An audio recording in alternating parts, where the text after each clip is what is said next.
Hello, everybody. I'm Christian. I'm the host of the Disruptive Chef Entrepreneur Show. And I know I say this at every episode, but today's guest, you guys got to absolutely fall in love with because he's not only great in what he does in hospitality, he started a company called Smart Hospitality Restaurant Group. He's into golf. Like a lot of chefs, we don't play golf because, we work more than we play. He is a keynote speaker. He has some books out there. He's just an amazing human being, and you guys gonna get to know him after this.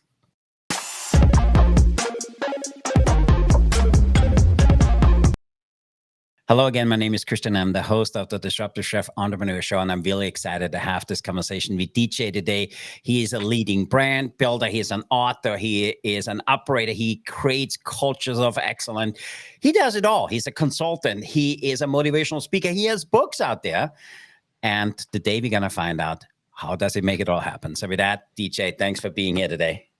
You're my hype man. Whew, you're hired. You're awesome. Now, it's easy if somebody is as good as you.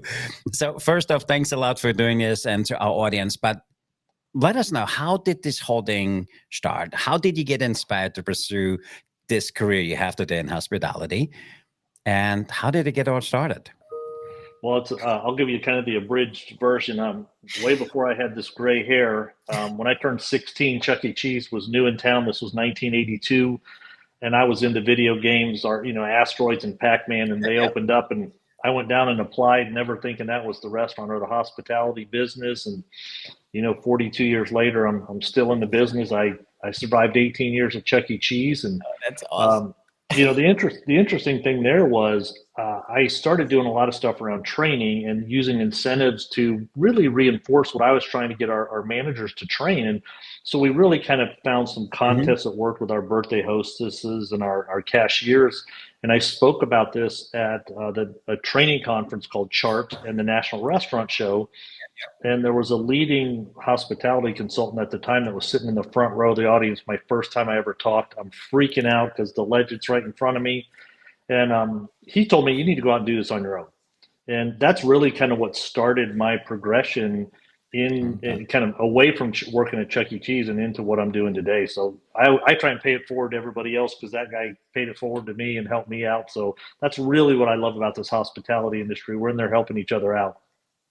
Yeah, the end of the day, I think it's a really tight-knit group. And I still talk to people I met, 20, 30, 40 years ago. And what the amazing thing is, we all look out for each other. If somebody makes a call, we're there to help, and we always start out. So, but where did that passion for hospitality come from? Did you grow up in the hospitality industry? Talk to us a little bit about that. I did not. I like to eat out, as you can tell. So I think that's really kind of where it started. But, I think the interesting thing was, again, I started at Chuck E. Cheese, and I moved into their corporate office after I got out of graduate school at University of Texas. And I just found training as my niche, and I love to help people. And I still really never thought of Chuck E. Cheese being in the restaurant business. It was in the, fun and entertainment business. Yeah, I agree. But it was really just trying to make people feel like they were having a good time. And really that's what we're all trying to do. And it's very easy at Chuck E. Cheese to do that to kids 2 to 7. It's very difficult to do that to the parents of the kids that are in those places. But I really just kind of latched on to more of a sharing and training love of trying to help others out. And this is an ideal industry for it. Yeah. So where did that love of training then come from? I never thought I had it, but when I was there at Chuck E. Cheese, I was asked to go open a new restaurant, and this was way back in the day, early 90s, kind of when they were still small. And I really didn't know anything about training, but I guess I did because I helped open up a restaurant out in California, and then they said, hey, we're moving a corporate university to Dallas. Come help us with that. And, I think it's really just a little bit of, I love to be a speaker, I love to teach, and I love to share things. Yeah. And it kind of really hit me. It found me. I didn't find it. Isn't that all with food service? For me, I wanted to be a doctor. Didn't work out for me because the very first time we had to watch an operation, I will never forget this. The guy was 57 years old. As they cut him, that's all I remember. And I was sitting in the closet, next to the locker room, and they said, "Hey, you need to clean it up by the end of the day." So, it was one of those. But so, talk to us a little bit. How did Smart Hospitality Group come to be, and what do you guys do? Sure, it's kind of a two-step process, or two phases. We was As I was a speaker and a consultant, we decided to become a restaurant franchisee of a brand called Witch in Dallas, Yeah, yeah. and it was really just an acronym for all the investors' names. That's where we got the SMART from. And so for about 15 years, we were a multi-unit franchisee of Witch. We wound that down a few years ago, but I used it as my social lab to talk about, as a speaker, hey, Mr. or Miss Franchisee, this is what I did to grow my brand. Here's how we built a bench. Here's how we grew. Here's how we created the culture that we wanted and the systems that we used. And so franchisors liked me to speak to franchisees because I was one of them. Yeah, yeah, yeah. And so that's really how Smart started. And one day I was talking about writing a book, and one of the colleagues in the industry, she said, "You should write one of those franchising for dummies books." And I was like, "Yeah, that dummies. Yeah, I get why they did it, but hey, we're Smart Restaurant Group. Let's write Smart Restaurant Guides." So we've written 3 different Smart Restaurant Guides: one on ops, one on hiring and retention, and one on catering. And so as we kind of wound down Smart as a restaurant company, I actually took over as a COO for BigShots Golf for a couple of years. That was sold, so I'm not there any longer. But I've kind of reinvigorated Smart as a consultancy, and so I work again with competitive socializing brands, family entertainment centers, and smaller chains to really help them build the foundation so that they can grow effectively. I love that. So, what do you think was the success behind Smart? What are some of the strategies? What set you guys apart to make you an industry leader? I'm not sure I would say it was a success. I know my banker, aka my wife, would not say it was a success. I equate it to my business PhD. I learned a Mhm. lot. It was an investment, but what was great for us was we were operators. We were not brand creators. We were not marketing people, and so Yeah. that's why we became a franchisee. Somebody else created the brand. Let's just go operate the heck out of it. And that's what we did. And I think our success was really around, we built a very strong bench strength of general managers. We didn't run this sandwich shop chain like owner operators, which is typically Mhm. what you see. And we hired people. A lot of them had used to work for us at Chuck E. Cheese. We Yeah. kind of created the North Star of, hey, our philosophy there was make the guests say wow. That was plain and simple. Make the guests say wow. And we trained everybody around that. And we saw sales trends higher than everybody in the system. We saw sales volumes higher than everybody in the system. So we knew we were onto something.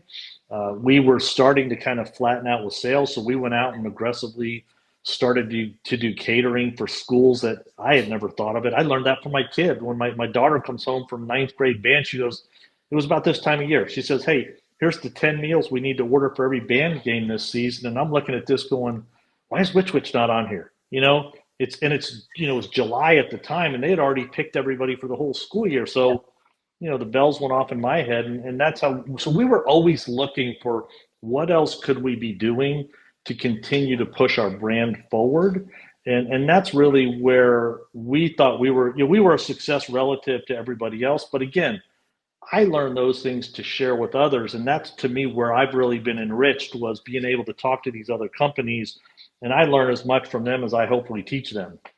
That's really good stuff, because there's a lot of our listeners really.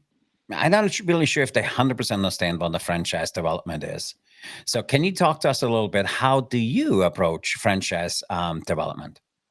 Well, I think a lot of franchisors struggle in 2 areas. One is they grow too soon. Hmm. They're not ready. Yeah. The financial model's not ready. The business isn't ready. And secondarily, when they grow, they don't grow strategically. And I'll Mhm. use an example of a brand like Jersey Mike's that has done it extremely well. They won't build out a market until they have enough density of franchisees to build a number of stores in the market. And then What that franchisor does is they invest half the franchise fee into that local store marketing to help the new market succeed. That's much different than what most other people do. And you look at what Jersey Mike's has done, and it's unbelievable how much they've grown. And I think for me, I would approach franchise development as they did. The franchisor's first and foremost priority is ensuring the franchisee is successful, Hmm. because if they know if that happens, they'll be successful. And too many other people, they keep score different. The franchisor is all about unit count. How many locations can we sell? How many locations can we open? Yeah, yeah, At the end of the day, that's different than the franchisee keeps score. How much money can I make on the bottom line? yeah, And if anybody doesn't understand that, I live in Dallas, Texas. The Dallas Cowboys are the most valuable sports franchise in the United States, i.e., the owner's winning the way he keeps score, and yeah. our team hasn't been in the Super Bowl for 30 years. The team on the field's not winning. That's to me a dysfunctional franchisor franchisee relationship, and the plainest way I could share it. I love that. That's so true.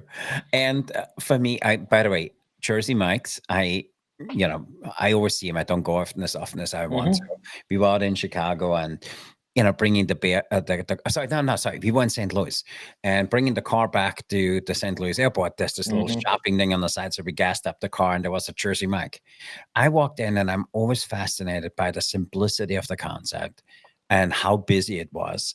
And Yep. they do a really good job around consistency. The product was great. The place was spotless. And I'm a little bit a nitpicker about that, but the place was spotless. Service was great. It was just, and I didn't even care that the sweet tea wasn't filled, because they were just a Yeah. really, really good job. They do an amazing job. And I here in town, they just got a Starbucks, and the Starbucks next to it, at Jersey Mike's, I suppose they're going there. So do you see where, not just around those concepts, but what do you think are some of the key factors for successful franchising? Well, obviously the financial model needs to work, and I think really at that point, then it's it's difficult for the franchisor, because when somebody says, "Here's money, I want to give you money to build a location," especially when you're new or young and you Yeah, need the money, it might be hard to say no, you're not the right person, or no, I'm not ready to support that far away market yet. And they really need to make sure that the math works and they're ready to grow, and then that they're truly committed, and they have the team to help the franchisees grow. yeah, yeah, And I'll use that as an example with Which, and it worked out really well. But I brought in the former COO for Chuck E. Cheese. I had an area director from Chuck E. Cheese, myself, who was on the training side. My brother was a real estate investment banker. We had the resources as a franchisee to grow. yeah. Most of them didn't. And Hmm. so what worked out for us is we were kind of running faster than the brand was.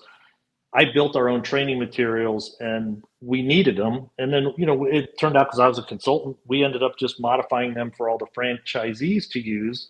So it worked out very well that I built something first that we needed, franchisee adopted it, or franchisor adopted it. And so, that's kind of different. But, Yeah, I think a lot of people, they go sell a whole bunch of deals and then they don't know how to support them, or they build them all over the place.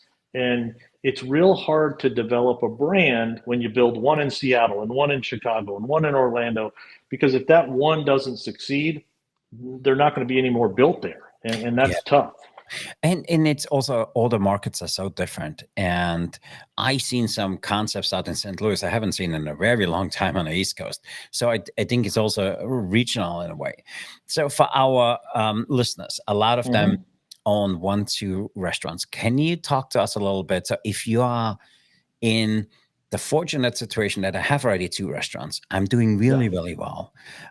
I have the opportunity to grow at the scale. Where do you think that conversation about franchising needs to start? Well, I would ask a couple questions. First, one, why? Hmm. Why do you want to grow? Does it make sense for you to grow? And as you grow different ways, if you're going to grow with your own corporate locations, you need a lot of money, Hmm. and it creates a lot of headaches because you've got to run all these restaurants. On the flip side, if you go out and franchise, you have to spend the money up front to get all these proven systems in Hmm. there, but then you're going to grow with somebody else's money, but you're going to lose a lot of control. They Mm-hmm. are not, franchisees are not employees. They are Yep. supposed to be your business partners. They are the ones putting all this money in. They will have opinions. Mm. And if you rule with an iron fist, that relationship will be very frictional and it's going to stifle your growth. I love what you just said because we have another friend who has a concept, super simple, very scalable, has 14 locations, and he's being approached. He says 2, 3 times a day, I want to become part of your franchise. And he says, I don't want to Mm-hmm. give up control. And that's his biggest concern. So Yep. what you would say to somebody who is sitting on something and people approaching them to do something different, that just want to give up control? I'll use an analogy of somebody I worked with a long time ago. There's a chain in Tennessee called PALS, P-A-L-S, Sudden Service. Drive-through only, 1,100 square feet. I think they probably have in the 3 dozen units, maybe. They're probably in the 30s. They're in the far Mhm. eastern part of Tennessee. They do $3 million a restaurant in 1,100 square feet, drive-through only. Wow. You know what? They don't want to. Wow. They don't want a franchise. They don't want to give up control. In and Out, Chick-fil-A. I mean, they've all they're much, much, much larger than Pals, but they don't franchise. I know Chick-fil-A says they do. They really don't. I Yeah, mean, it's not a franchise. Yeah. they have total and Mhm. absolute control over their brand. And so I would say if you got enough money and you're happy, why grow? You know, Pals is happy in the 30s. God love them. They're making a ton of money. They're helping out. They're putting all that money back into their people. Their people are paid way better than their Yeah. competitors, I, so they don't leave. And you know what? That's cool. It works for them. that's some really good advice because my friend there, 14 locations. He doesn't do 3 million. I think he did Mm-hmm. about 1.5 million. He said a location, Yeah. but he runs almost 30% profit because he has a very inexpensive overhead. And but his thing is, he says, I'm happy where I'm at. I'm happy where I'm Yeah. at. More locations are coming, more problems. And he has a really good way of saying, yeah, he calls it the 8 mile rule. He says, where I am, I don't want to go beyond 8 miles from my next location. I don't want to do Mm-hmm. 20 miles because he says then it's an hour round trip.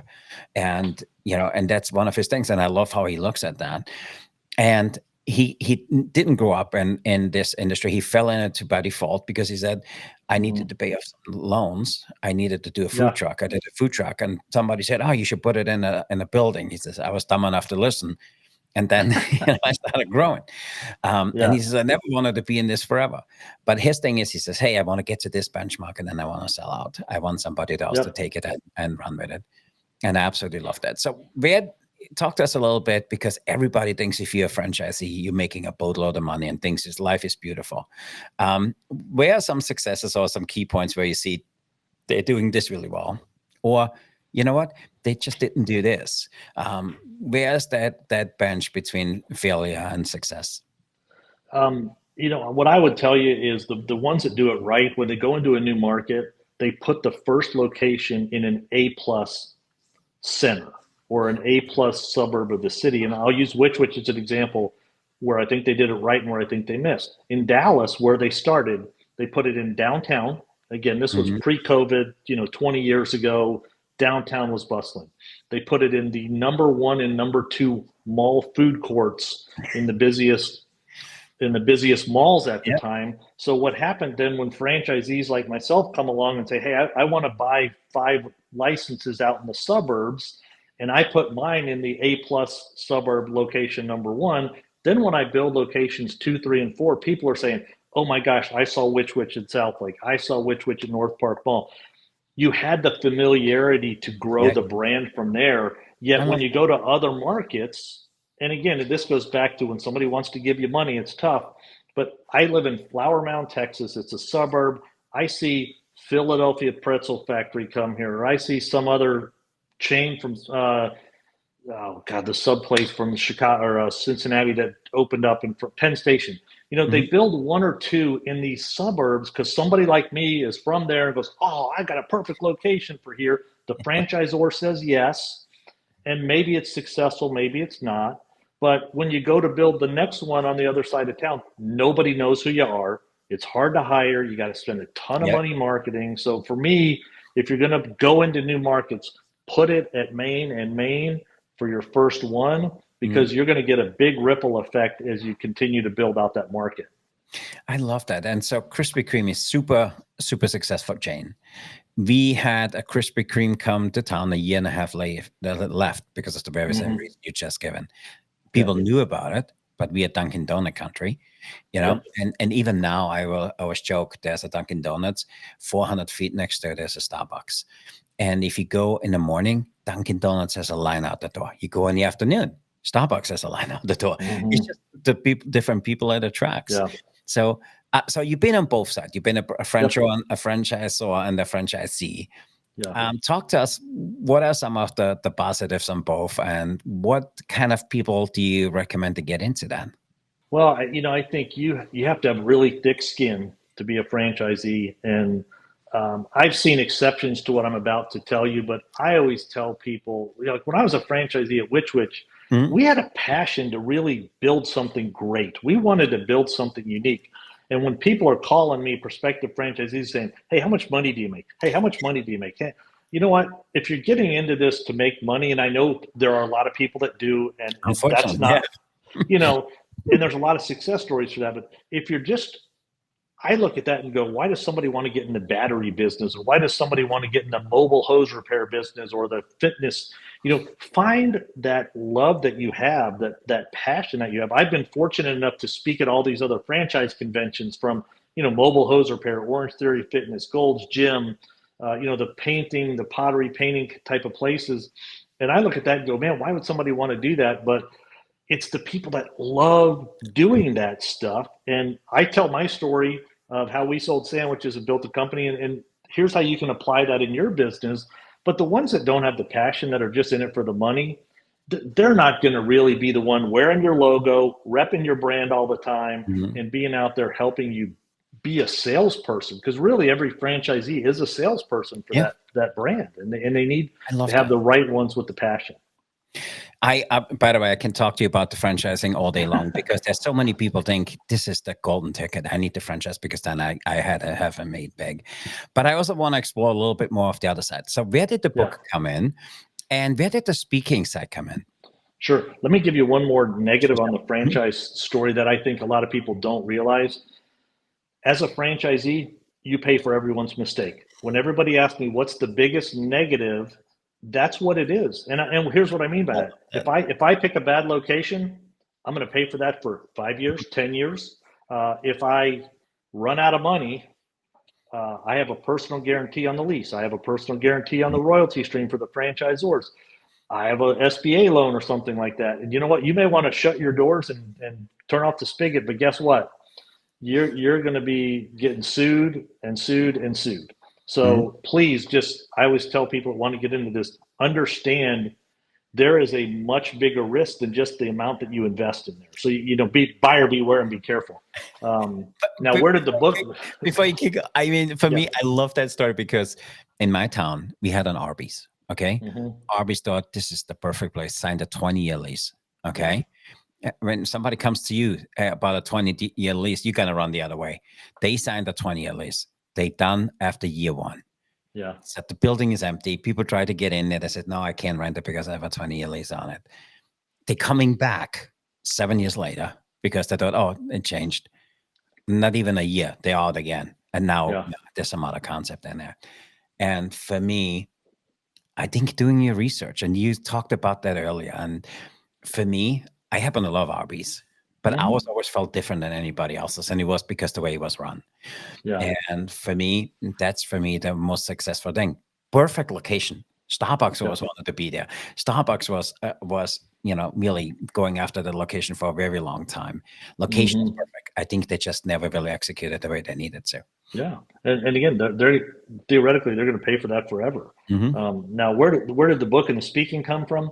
The speaking was before the franchisee, me becoming a franchisee. So I was always talking, but I was really talking on the employee side, how to build a team, which I would tell you is one of the biggest benefits being a franchisee versus corporate, because you are the owner of that restaurant. You can make the rules to it as long as you're following, obviously, all the federal guidelines. But you should be able to treat your team better than a $50,000 general manager that is in a typical Chili's or other restaurant like that, because they're just big corporations. So, franchisees should have that advantage to be able to hire people. Now, they may not have the roadmap to get people to grow and give them additional opportunities, but I think they have a distinct competitive advantage. So I was talking about that initially.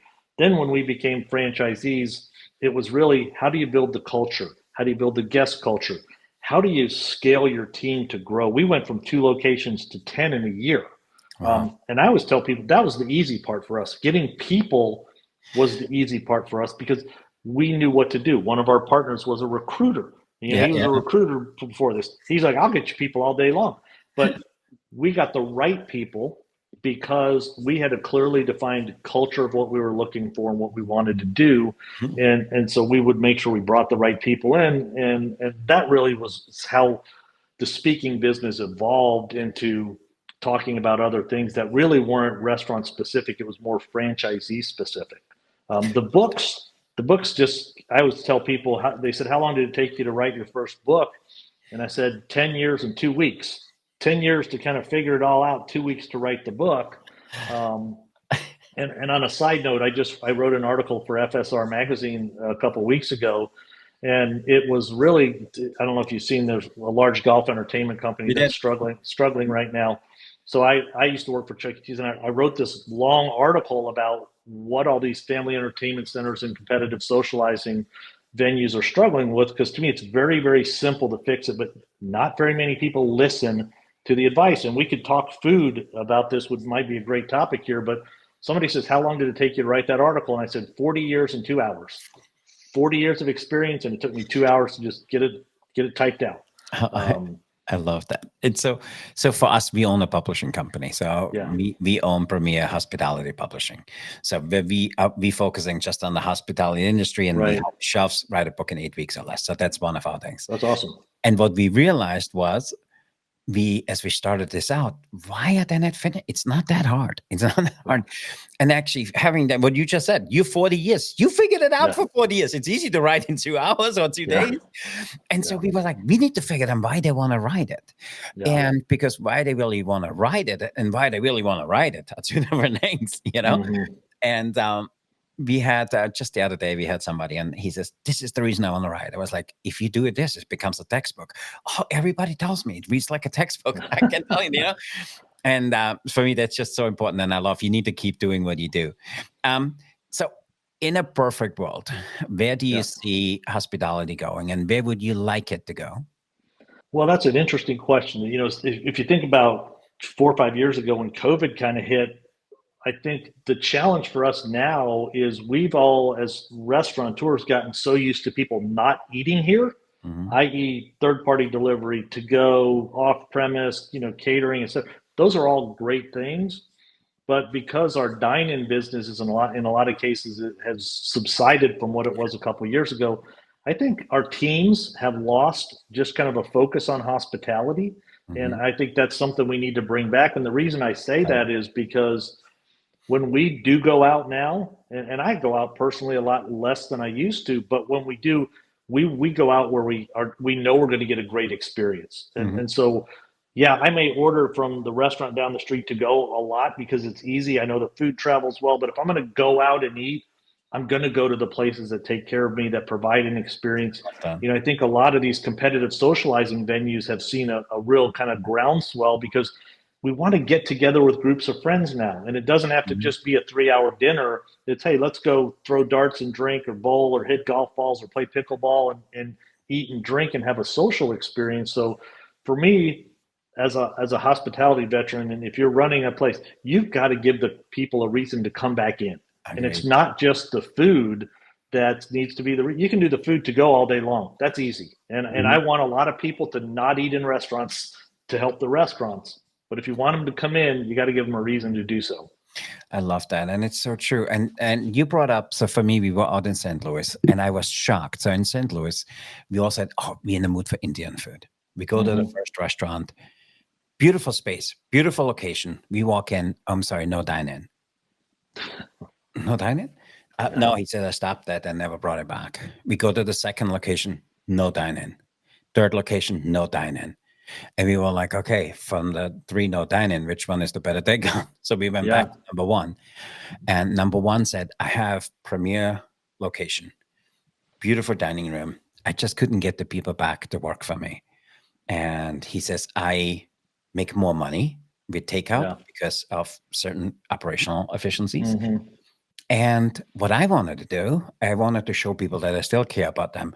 Look at my container. I pay $1.80 more than the rest of the competition. Look at my utensils. I pay 3 times for my utensils with my competition. So when people walk out, they know they have quality. I was like, what a great idea. Yeah. I still wish he would have dined in, but he's one of the few I see which actually said, hey, I give some of that money back or give a better experience. And he says, people coming back because they love my containers. He says, people coming back because they're telling me my fork doesn't bend the first time I want to cut something. And then it's for me, those are the simple things. I absolutely love that. I wish that he had a dine-in because it's a great concept. And now I'm not surprised why he was very, very successful as a dine-in. But that's kind of missing. And what you just said is exactly that. We have lost a little bit the sense of hospitality.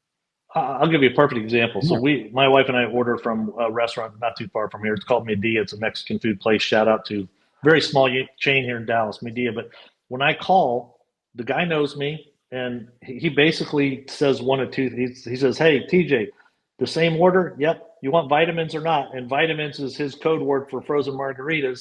So it's just, vitamins or not today, Mr. Schier. And, so I continue to order from them, even though Mexican food's really, they're on every street corner here almost. But that one person does a great job because he knows who I am. Yep. He knows, hey, do you want frozen margaritas tonight or not? Does it in a fun way.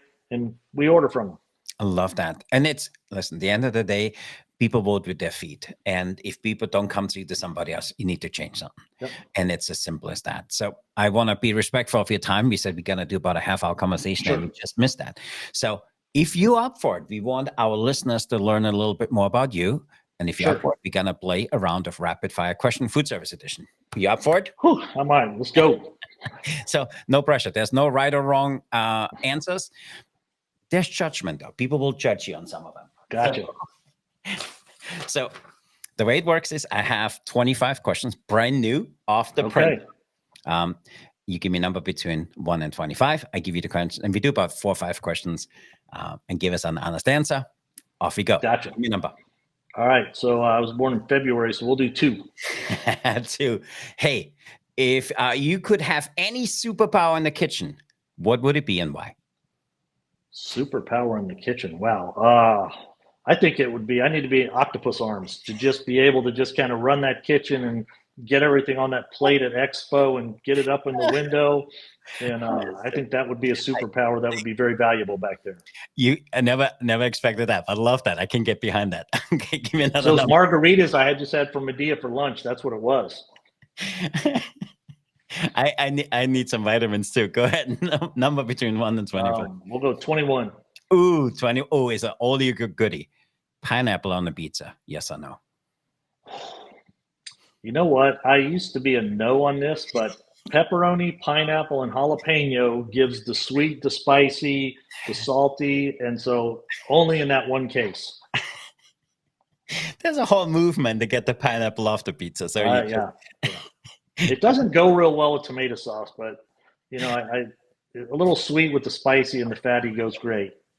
Okay, number between 1 and 25. Let's try 12. 12. Ooh, what is a kitchen gadget which is way overrated? Way overrated kitchen gadget.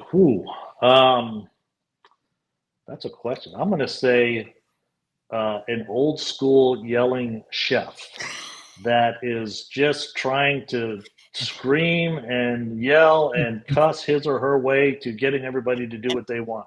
That gadget needs to go away. There is an English guy making a fortune of yelling and screaming at people. I did not name any names. Number 1 to 25. Let's go with 25. 25. What is your favorite food-related conspiracy theory? Favorite food-related conspiracy theory. I have never thought of that one, but just since we talked witch earlier today, we used to have an Elvis witch, which was peanut butter and banana and honey because somebody obviously said that was Elvis's favorite sandwich. So I don't know if that falls into this category or not, but that's what I'm going with. I think he would. I think he would. Okay, last question. Number between 1 and 25. Your choice, dealer's choice. Pick one. Oh, 19. I just looked at 19. All right. If you could have a meal cooked by any fictional character, who would it be and why? Oh man, I think I have to go with the Krabby Patty at the Chef of SpongeBob, man. And let's just go with that and have a little Krabby Patty at SpongeBob's. Listen, he has it figured out. He always had a line out the door. So he did. TJ, thanks for playing rapid fire. I appreciate you having me, Christian. This was awesome. So before we get going, tell everybody, where can they learn more about you? Where can they go to see you speak? Where can they get your book? Tell people how people can get a hold of you. Yeah, I would tell you the best place is LinkedIn. I do a leadership lessons series from the driving range because I've been in the golf entertainment business for a long time. So tons of 1-minute videos on there about how to lead, lessons that I've learned over the years. So just hit me up at LinkedIn. It's just TJ Schier. You'll find me there. The Smart Restaurant Guides are available at Amazon if you want to pick those books up. And I look forward to meeting everybody, whether it's virtually or through LinkedIn or reading the books. And furthermore, appreciate you spending the time and having me on the show today. It was great.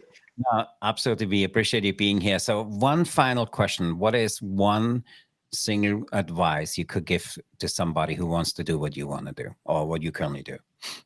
I would tell you that you have to be known for something. You pick a lane and just go with it. Like in my case, I started doing speeches on employee incentives.